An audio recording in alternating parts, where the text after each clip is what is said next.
Sir, आज India में एक बहुत बड़ी डेवलपमेंट देखने को मिली। प्राइम मिनिस्टर नरेंद्र मोदी ने उत्तर प्रदेश के अंदर जो है 15 एयरपोर्ट्स को इनागोरेट किया और इसके साथ साथ 12 टर्मिनल, और ये टोटल प्रोजेक्ट बताया जा रहा है 10 करोड़ इंडियन रुपीस का है। आप क्या समझते हैं कि इंडिया जो है जिस तरह से इंफ्रास्ट्रक्चर अपने मुल्क के अंदर बना रहा है, जिस तरह से वो अपनी जो एयरपोर्ट्स है या जो अपने हवाई सफ़र है वो इतना इकोनॉमिकल और इतना स्टैंडर्ड वाला बना रहा है कि उनका मानना ये है कि अब दुनिया की जो फ़्लाइट्स है ना वो इंडिया में आके स्टे करें और उसके बाद फिर जो है आगे की तरफ मूव ऑन हो।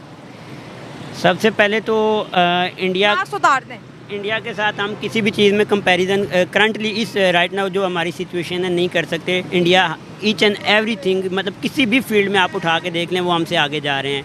हमने अब स्पेसिफिकली अगर हम इसी चीज़ के बारे में एयरपोर्ट्स और एविएशन के बारे में ही बात करें तो उनका आपने मुझे मतलब बताया अभी तो कि उन्होंने इनागुरेट किए तकरीबन 12 से 13 airports, new 15 airports 12 terminal, 15 airports और 12 टर्मिनल को इनागुरेट किया है। हमारा अलमिया ये है कि हमारे सिर्फ जो मेन बड़े सिटीज़ हैं इनमें हमारे पास एयरपोर्ट्स हैं। लाइकवाइज अगर इस्लामाबाद, एक चीज़ ये है कि इस्लामाबाद जो हमारा कैपिटल सिटी है उसका जो अपना एयरपोर्ट है वो उसके अंदर है ही नहीं, वो उससे तकरीबन 25 से 30 किलोमीटर उसके बाहर उन्होंने बना दिया है सिटी से। रावलपिंडी का भी करीब वो नहीं पड़ता।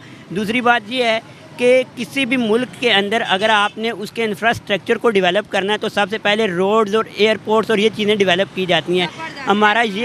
हमारा ये है कि हमें इस्लामाबाद और पिंडी के अराउंड या किसी भी मेन सिटी के अंदर एक एयरपोर्ट है, उसके अराउंड जितने भी 5, 8, 9 सिटीज़ हैं उनमें एयरपोर्ट ही कोई नहीं है।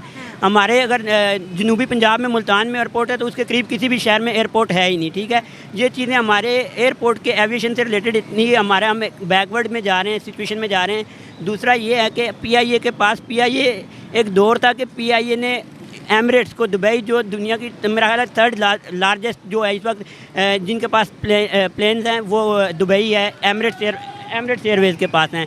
तो हमने एमिरेट्स को स्टार्ट करवाया था, PIA ने उनको जाके अपने प्लेन्स दिए थे। आज एमिरेट्स दुनिया की 3rd लार्जेस्ट प्लेन रखने वाली वो एयरवेज़ कंपनी है। ठीक है, हमारा हाल ये है कि आज हमारे पास 32 प्लेन हैं जिसमें से 14 ग्राउंडेड है जो हमारे जिनके कोई फाइनेंशियल इश्यूज़ की वजह से नहीं चल रहे, कुछ के मतलब उनके रिपेयरिंग के काम हैं जो भी होते हैं। ये चीज़ें हमारे पास 32 में से 14 वो निकालने, 18 एयरप्लेन पे पूरा पाकिस्तान 26 करोड़ आवाम का मुल्क सिर्फ 14 अपने सरकारी जो प्लेन वो लेके चल रहा है। इसके अलावा प्राइवेट तो शाहीन भी है, ये भी है।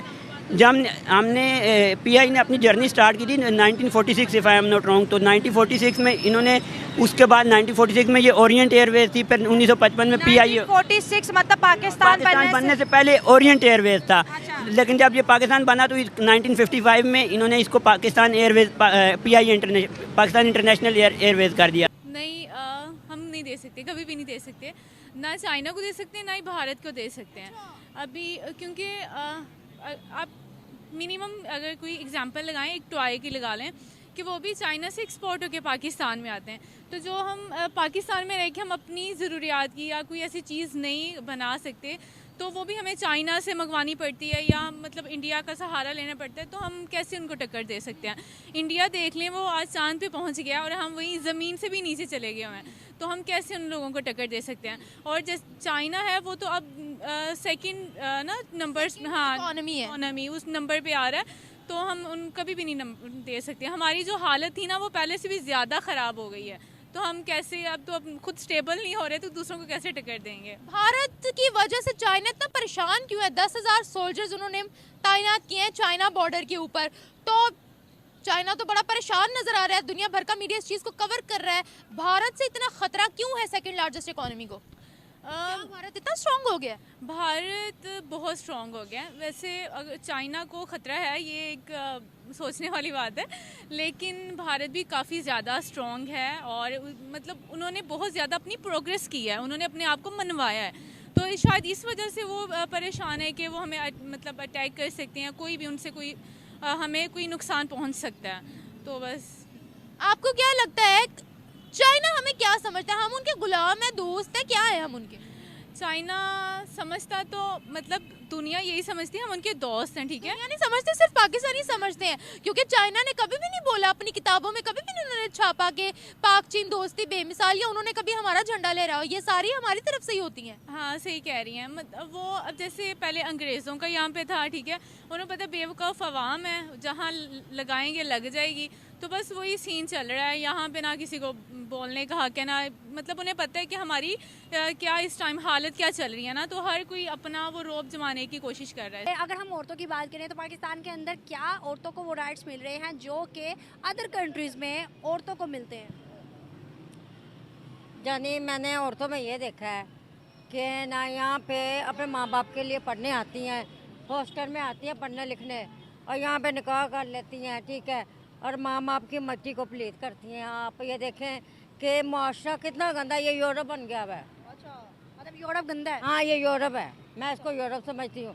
दुबई में चल जाएँ, ठीक है, आइस पी रही हैं यहाँ पे लड़कियाँ, ठीक है, कुकिंग कर रही हैं, ड्रिंक कर रही हैं, और लड़कों के साथ मस्तियाँ कर रही हैं यहाँ पे नालकली में, आप देख लें आप जाके, ठीक है।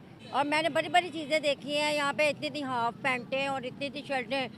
देखिए, ये अपने घर से झूठ बोल के आती हैं गाँव से, कि गांव से आती है कि ना हमने पढ़ना है।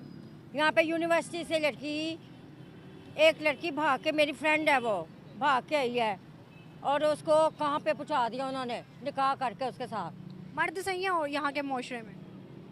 अब जानी मैं आपको क्या बताऊँ, क्या यहाँ के हालात बिल्कुल नहीं सही। सोशल मीडिया के दौर में हर आदमी एक अहमकों की जन्नत में रहने लग गया। बहुत से लोग कहते हैं कि सोशल मीडिया ने आगाही फैलाई है, यकीनन किसी सतह पे ज़रूर आगाही फैलाई है। ये गरीब की आवाज़ बना है। पाकिस्तान के अंदर जो गासिब तबका था वो अगर इस वक्त डरता है तो सोशल मीडिया से डरता है। उसका बस ही चलता है कि वो किस तरह से इसको बैन कर दे।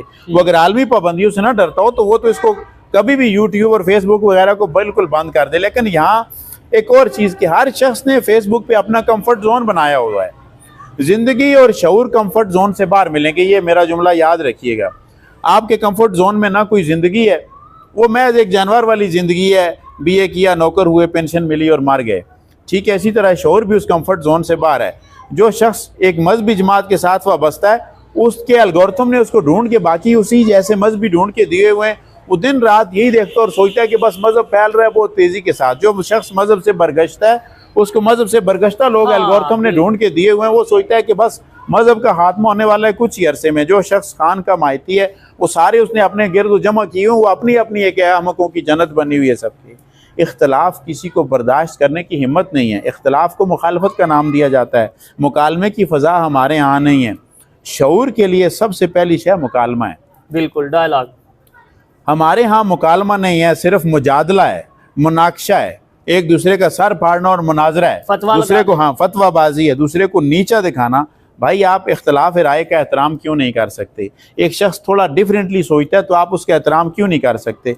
जिस मुल्क में डिफरेंटली एबल्ड शख्स को माजूर कह दिया जाता है तो आप क्या तवक्को रखते हैं कि वहाँ पे शऊर पनप पाएगा? जिस मुल्क में महज एक या दो अज़ा की कमी की बुनियाद पे हमारे जो LGBT ग्रुप है उनको तज़हीक का निशाना बनाया जाता है, तहकीर का निशाना बनाया जाता है, तो आप सोचते हैं वहाँ पे शऊर आ जाएगा?